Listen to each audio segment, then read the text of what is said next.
ദുൽഖർ സൽമാൻ ആരാധകർക്ക് നിരാശ വാർത്ത.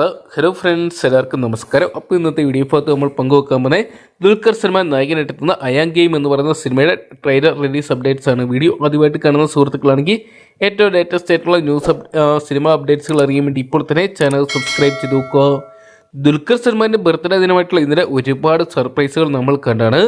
അതിനുശേഷം സിനിമ ആസ്വാദകർ വൈകുന്നേരമായപ്പോൾ മുഴുവൻ കാത്തിരുന്നത് അയാം ഗെയിം എന്ന് പറയുന്ന സിനിമയുടെ ട്രെയിലറിനായിട്ടാണ്. വളരെയധികം സിനിമാ പ്രേമികളാണ് ഈ സിനിമയ്ക്കായിട്ട് കാത്തിരിക്കുന്നത്. ദുൽഖർ സൽമാനെ കേന്ദ്ര കഥാപാത്രമാക്കി RDX എന്ന് പറയുന്ന സിനിമയ്ക്ക് ശേഷം നഹാസ് ഹിദായത്ത് അണിയിച്ചിരിക്കുന്ന ചിത്രമാണ് അയാം ഗെയിം എന്ന് പറയുന്ന സിനിമ. ചിത്രത്തിൻ്റെ ട്രെയിലർ 6 മണിക്കെത്തുന്ന ഇന്നലെ അറിയിച്ചെങ്കിലും പിന്നീട് ചിത്രത്തിൻ്റെ ട്രെയിലർ ചില സാങ്കേതിക തകരാർ കാരണം കുറച്ച് മണിക്കൂറുകൾക്ക് ശേഷം റിലീസ് ചെയ്യുന്ന ദുൽഖർ സൽമാൻ്റെ ഉടമസ്ഥയിലുള്ള വേഫാർ ഫിലിംസ് എന്ന് പറയുന്ന ഫേസ്ബുക്ക് പേജ് വഴി അറിയിച്ചിട്ടുണ്ടായിരുന്നു. എന്നാൽ വൈകുന്നേരം ആയപ്പോഴത്തേനും ചിത്രത്തിൻ്റെ ട്രെയിലർ റിലീസ് ഇന്നുണ്ടാവുകയില്ലെന്നാണ് വേഫാർ ഫിലിംസ് അറിയിച്ചിരിക്കുന്നത്. സാങ്കേതിക തകരാർ കാരണം ഇന്നത്തെ അയാം ഗെയിം ട്രെയിലർ റിലീസ് മാറ്റിവെച്ചു. ഏറ്റവും മികച്ച രീതിയിൽ ഇത് അവതരിപ്പിക്കാൻ ഞങ്ങൾ കഠിനമായി പരിശ്രമിച്ചുകൊണ്ടിരിക്കുകയാണ്. പുതിയ ഷെഡ്യൂൾ ഉടൻ തന്നെ അറിയിക്കും.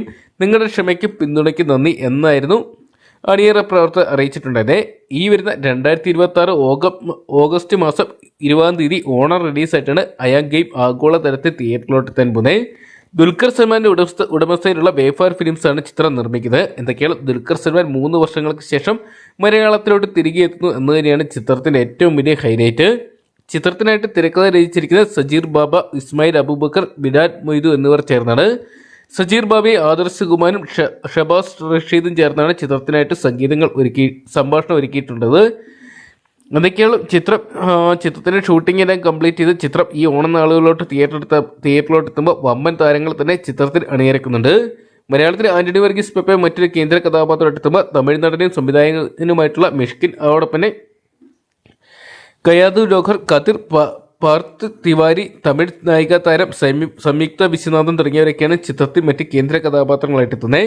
മലയാളത്തിന് പുറമെ തമിഴ്, തെലുങ്ക്, ഹിന്ദി, കന്നഡ തുടങ്ങിയ ഒരു പാൻ-ഇന്ത്യൻ റിലീസായിട്ടാണ് അയാം ഗെയിം എന്ന് പറയുന്ന സിനിമ തിയേറ്ററിലോട്ട് എത്താൻ പോകുന്നത്. എന്തൊക്കെയാണ് ചിത്രത്തിൻ്റെ ട്രെയിലർ നമുക്ക് ശനിയാഴ്ച അല്ലെങ്കിൽ ഞായറാഴ്ചയോടുകൂടി തന്നെ കാണാൻ സാധിക്കുന്നത് പ്രതീക്ഷിക്കാം. എന്തൊക്കെയാണ് കാത്തിരിക്കുക ചിത്രത്തിൻ്റെ കൂടുതൽ അപ്ഡേറ്റുകൾ അറിയാൻ വേണ്ടി. അപ്പോൾ അയാം ഗെയിം എന്ന് പറയുന്ന സിനിമയുടെ ട്രെയിലറിനായിട്ട് നിങ്ങൾ ആരൊക്കെയാണ് കാത്തിരിക്കുന്നതെന്ന് കമൻറ്റ് ബോക്സിൽ പങ്കുവെക്കുക. വീഡിയോ ഇഷ്ടപ്പെട്ടെങ്കിൽ ലൈക്ക് ചെയ്യാനും ഷെയർ ചെയ്യാനും ചാനൽ സബ്സ്ക്രൈബ് ചെയ്യാനും മറക്കണ്ട.